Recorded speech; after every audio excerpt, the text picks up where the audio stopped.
I want to introduce Mr. Ian Wright from the Oxford Instrument, and his presentation is titled Plasma Polish Surface Polish Solution to Prepare Silicon Carbide Substrate for AP in Power Application.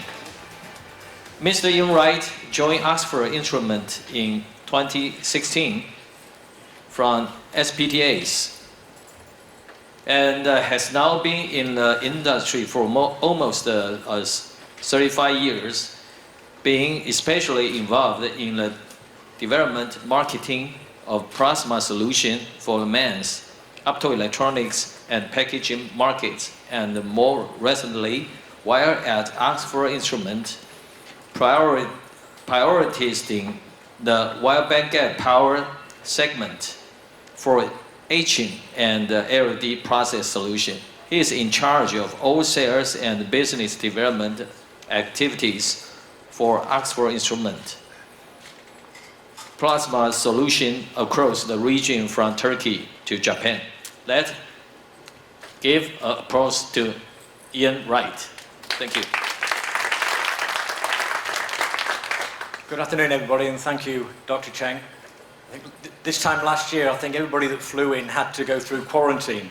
So I've actually got promotion this year, because last year I answered the questions, but somebody else presented online. So it's my fault if I can't answer anything today. So it's great to be back. What I'm going to go through today is a very, very brief introduction of who we are, and then go through a new technology that we're working with for the silicon carbide market. We're already very well ensconced in the whole wide bandgap market, and I'll go through that in a minute. But we'll look at the what we call plasma polishing, and then we'll give you a little bit of a taster of what is happening in our program and what is happening later on this month at the very, very large silicon carbide conference over in Europe. So who are we? Oxford Instruments are a fairly broad-based, UK-based organisation. We are one division of it. We are really the only manufacturing equipment division within the organisation. The rest of it is primarily aimed towards metrology and other sort of diagnostic type applications. The likes of Asylum, nanoanalysis, VTech, all quite heavily involved in analysis. Many people know Oxford because of them rather than us. But in fact, nowadays, certainly in the silicon carbide space, we're utilising those technologies in characterising all the work that we are doing. So we're trying to encompass it all into one package. Plasma Technology has been involved in compound semiconductors for 45 years. Many people come to me and say, oh yes, we know Oxford, we worked on your equipment in the lab. And I hear this very often. Now it's way out of the lab. We're sort of bringing it into production, and we work across the space. Today we'll be talking about silicon carbide power, but we're working on compound semiconductors in the emerging quantum market, augmented reality that is using micro LEDs, it's using VCSELs, it's using diffraction gratings. Same thing over on the VCSEL side for 3D sensing. Datacom, whether it be gallium arsenide, gallium nitride, sort of gallium arsenide, and also gallium nitride power and RF that we've talked today. So we cover all the way across that. We manufacture equipment. We're basically supplying you and the customers solutions with that equipment. But today I'm going to talk about plasma polishing. We really do think this is a game changer, not only on improving yields, but also in reducing cost, overcoming new technology barriers, and at the same time, it's actually very environmentally friendly. Initially, if we look at what we mean by this, I'm moving on. Okay. So, what is polishing? Why do we need polishing in silicon carbide? I know Eduardo, which is sure he's still here, but said this morning, one of the reasons why they're looking to go from silicon carbide substrate all the way through to the device is so they can control what they're working on. When we take silicon carbide substrates in from a wide range of substrate manufacturers now, they're all different. Now, if a device manufacturer is taking many, many different substrates in, it's very, very hard to start from a known substrate. So that's what we're trying to do. And polishing has been around for a long time. It's been very, very well served by CMP. So once you've diced your very expensive silicon carbide boule, you've gone through a number of grinding and lapping steps, you'll typically finish off with a polishing step. It gives you a very, very nice planarized surface. But why are you polishing it? You're trying to supply a known surface onto which to grow your epi. What do we need? We need a smooth surface, but we really, really need no subsurface damage or contaminants. In practice, CMP does the former.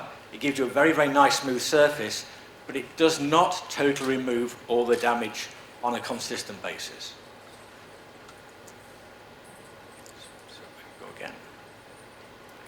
So what we have tried to do, and what we are doing, is initially we took the very brave stance of we will replace CMP.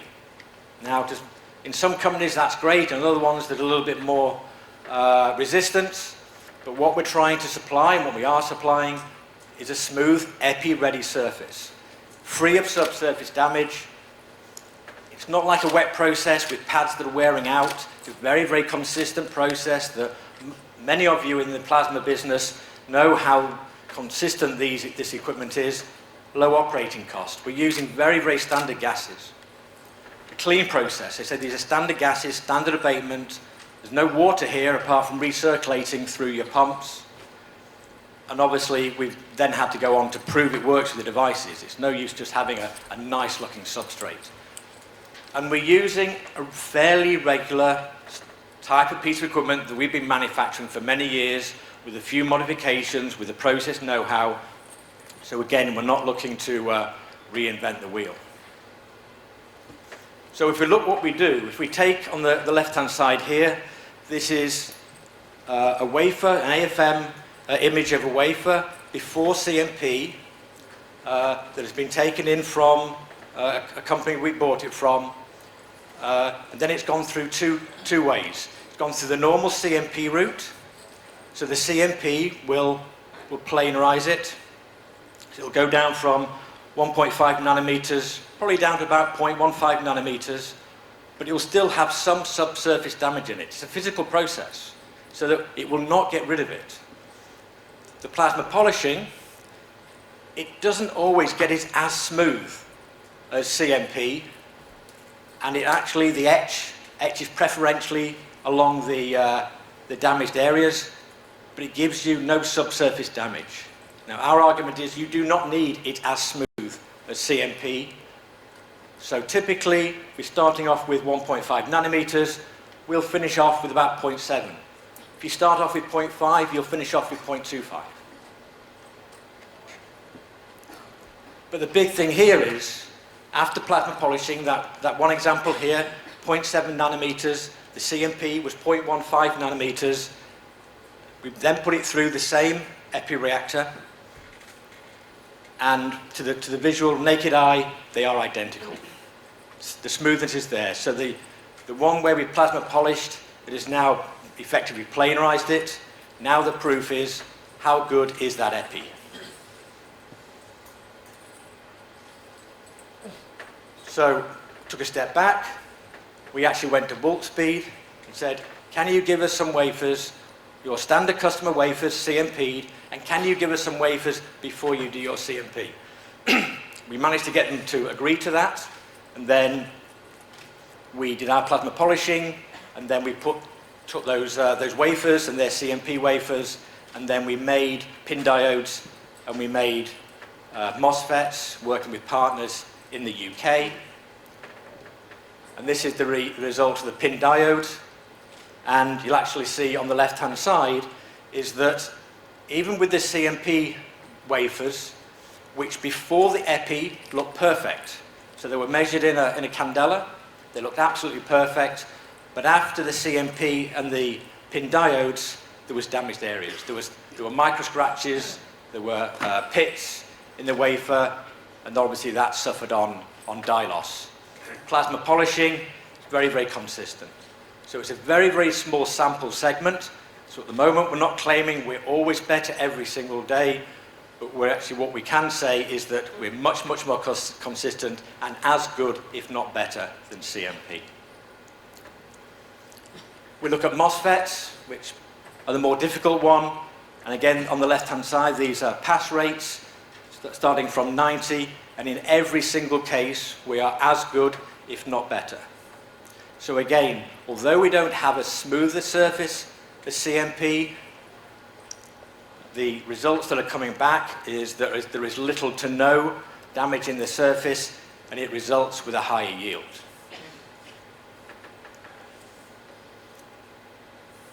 If you look on the cost, people, at the moment, silicon carbide is expensive. At the moment, maybe the main push is to get more and more devices out to meet the demand, but cost always will be a big push and probably become a bigger and bigger push in the future. So we'll talk a little bit about cost reduction. We spoke a little bit about yield improvement, but that comes into cost as well. And also, we've already touched on the environment subject in addition. So we just use very, very standard gases. We don't advertise what they are, but they're in every single wafer fab. So it's not an issue. Obviously, with CMP, there's an awful lot of chemicals involved. Obviously, there are pads. And this information is based on comparing against Tier 1 CMP solutions. Of course, there are less expensive CMP equipment out there, and some people may agree or disagree with this, but certainly the operating costs are significantly higher for CMP versus plasma. And on our calculations, we're looking at something like a $27 a wafer saving on 6-inch.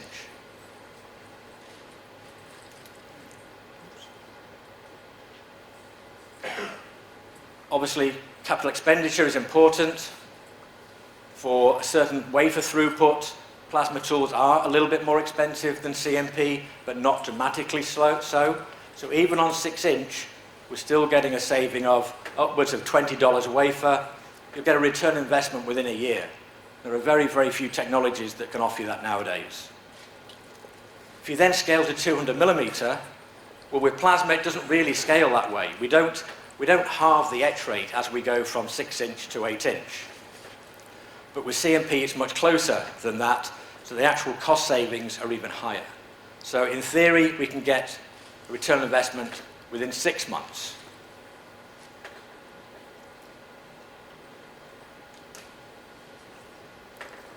So, if you just look at the benefits here of just replacing CMP, we've got a reduction in operating costs.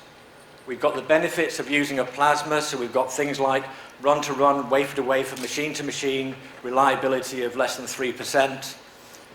There are people that are saying, well, actually, if we're not using physical processes, can we actually get an extra wafer out of the bowl? Now, that's got to be looked at in much more detail, but that can obviously lead to even further cost savings.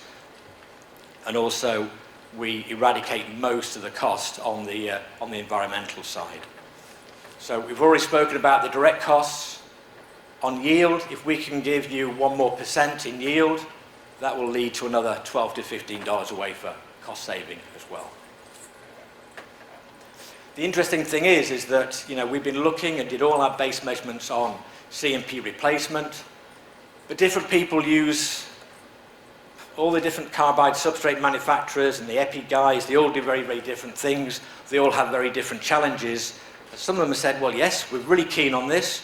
Some of them said, nah, not so keen, but I have a problem here. Can I, after my CMP, I don't want to remove it now, but can you actually run a short process after the CMP? So I'll take all the benefits and knowledge I know of CMP, and I'll just remove the damage in the surface. So we can do that. You can grow your Epi. We've had other people looking at this side saying, can I do a process on the back side, on the carbon face? Because they're obviously always using the best wafers to grow the next boule. So can we remove any damage off the back of the wafer? After the Epi growth, sometimes you get obviously anomalies and defects on the surface. They're asking, can we reduce those? Again, we cannot planarize, but we can reduce. Others are saying, we've deposited too much Epi. Can you thin it down a bit? Well, you're not going to do it with CMP typically, but we can do it with plasma, and even looking to reclaim as well. So there are many, many areas of activity and investigation that can be looked at. And even on the device guys, interestingly, talking to device guys, they end up putting their hand in front of their mouths, talking to their colleagues saying, I could use it here, I could use it there. So it's a very, very interesting technology, and I think there are many, many opportunities for this technology into the future. A little bit of an update because it's very, very fast moving sort of project at the moment, being pulled in many, many different directions. We say the program started in 2020. It actually probably started a little bit earlier. We went out to the market, but the standard and difference of wafers that we were given was so dramatically different, we felt we had to go back to square one and start with one customer's or one supplier's wafers to get the process set before we started rolling it out elsewhere. And by 2020, the quality and standard of carbide wafers across the world got a lot more consistent as well.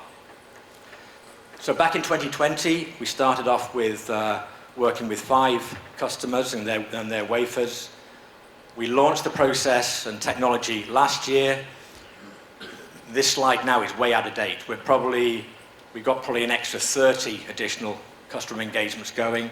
I would say Asia now is probably closer to 40% of that pie chart instead of the split.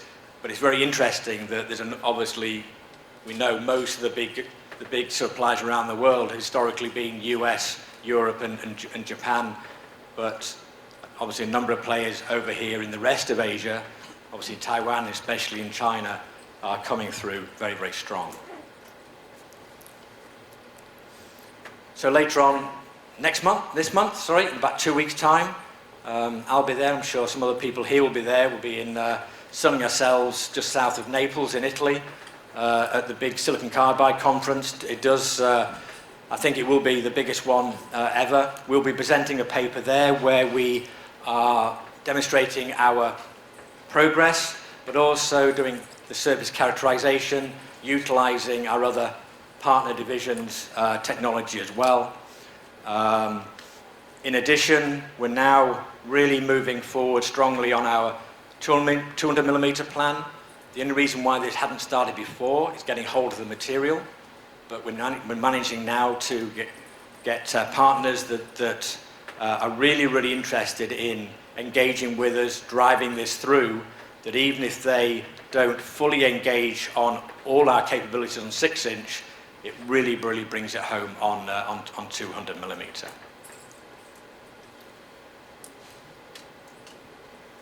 So just to wind up, I say, we as a company, Plasma Technology, have been around a long time. We're well established in the production market, not historically in the mainstream silicon production market. We are 200 millimeter and less. It's nice to see that many companies now are actually making tools of a smaller size than they used to do. We're embedded in technology and developing new solutions. I say this is all about etch. Last year we spoke about atomic layer etching of gallium nitride for PGAN and gas mishent. We're into atomic layer deposition, which are heavily used in the gallium nitride and in the future in silicon carbide technology as well. Plasma polishing itself, we've already validated, and our customers have validated it for MOSFETs and PIN diodes. It does offer really good cost reductions. It does offer at least as good, if not better, yield. It's much better for the environment. And not only can it replace an existing technology, it can actually solve issues that do not have a solution at the moment as well. So with that, I'll thank you for your attention. Thank you.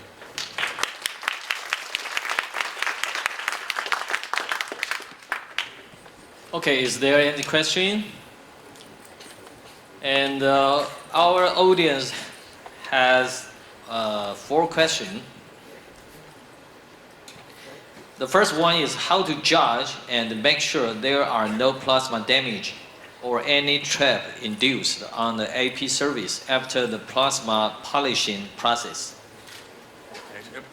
Obviously, a great question. I'm not the absolute expert here, but I think actually within the presentation I'll be given in a couple of weeks' time, that will be answered much better by our technologists. But I know there are methods. I'll have to say that I honestly don't know how they do it, but I know they are looking at that at the moment.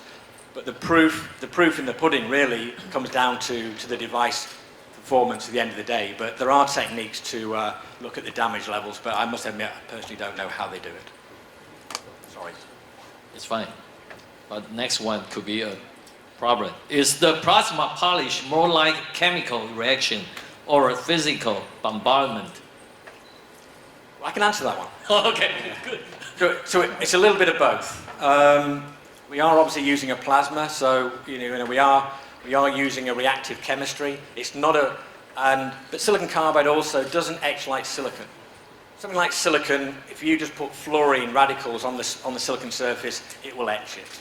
Silicon carbide, silicon oxide, that doesn't happen. So it's a bit of a mix of both. There is an ion bombardment feature to it. We're running with a bias on the lower electrode to draw the ions towards the surface.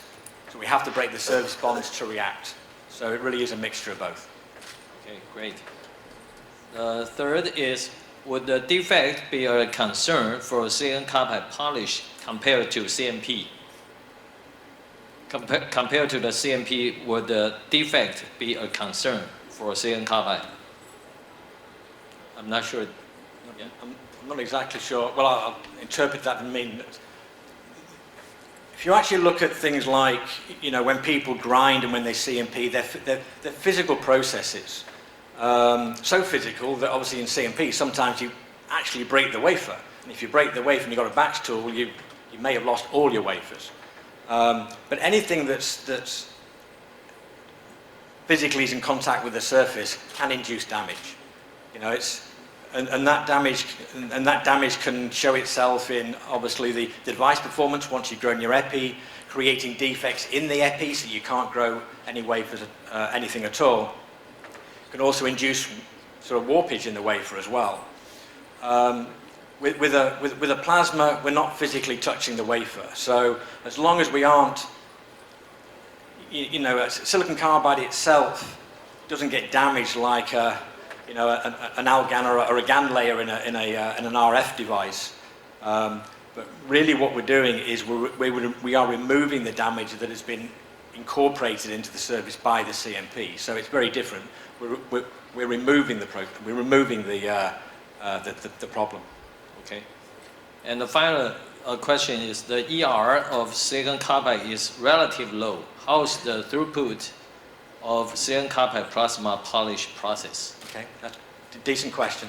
So if we're looking to replace CMP, typically we run a 20-minute process. Now the reason why we run a 20-minute process is that we don't need to run 20 minutes to get rid of the damage. But if we're starting with, say, 1.5 nanometer roughness, after 20 minutes we've got to 0.7, and if we went any longer it wouldn't get any smoother. If we're starting off at 0.5 and going down to 0.25, again, 20 minutes seems to be the time in which to get the smoothest surface. Now, whether we have a surface that's 0.2, 0.5, 0.7, even 1 nanometer, we believe we can grow, or people can grow good epi. When you're looking, so that's what we do for CMP replacement. If you etch for less than 20 nanometers that you haven't smoothed it as much, you may not need to smooth it as much, but that will be part of a future program. If you're doing a post-CMP process, then quite likely you can run for a much shorter period of time, because we're not looking to smooth the surface anymore. We're just looking to remove the damage. So maximum 20 minutes, and it can be a lot less. Another gift to you. What difference between plasma etch and polish? Very easy question. Hey, it's all the same. It's all the same thing, isn't it? I mean, effectively, I suppose, when people look at what is polishing, it's making something go from rough to a shiny, smooth surface. So, CMP is chemical mechanical polish. We're basically using plasma to polish. So, I don't know, I think that's semantics, really. Yeah. Oh my God, another question. What is the typical silicon carbide polishing layer thickness to achieve damage-free silicon carbide layer? Okay. So I think I'd sort of answered this in two ways. If you wanted to just remove the damage, you probably don't need to remove too much. But I say if we're looking to minimize the roughness when we're looking to replace the CMP, we are removing we're running for 20 minutes. That relates to around about 3 microns. Okay, so I don't think we have that. So we're to give you the full information, we're etching around about 140 nanometers a minute.